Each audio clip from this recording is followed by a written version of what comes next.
भैया इसमें घना रूम है। इसमें 3 BHK और इसको विला बोलते हैं।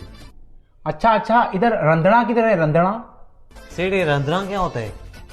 अरे रंधना जहाँ पे खाना बनता है, रोटी बनती है। किचन इधर है। भैया इधर होदी कितनी है टोटल? हुडी? गर्मी में हुडी क्यों पहनने? होदी यार समझे सो ना तो।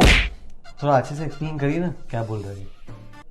अरे जहाँ पे स्नान करते हैं अंदर होदी। अच्छा, होदी 3 है। होदी 1, होदी 2, होदी 3। अरे वाह सर, ये बाथटब कैसे यूज करते हैं?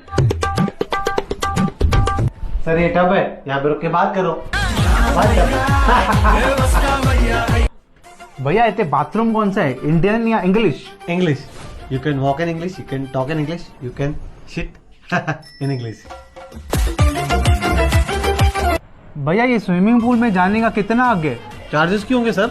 अरे अपने यहाँ पे उल्लासनगर में 100 रुपए में 1 घंटा लेते हैं म्युनिसिपैलिटी वाले पूल में जाने का। सर स्विमिंग फ्री है, आप जिंदगी के मजे करो।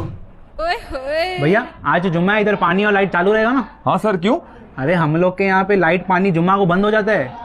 सर ये कैप्चर स्पेस विला है, यहाँ पे लाइट पानी गैस एसी 24 घंटा चालू रहता है। तो आप भी आइए यहाँ पे luxurious spacious capture space villa Lonavala में अपने फ्रेंड्स और फैमिली के साथ और एंजॉय करिए।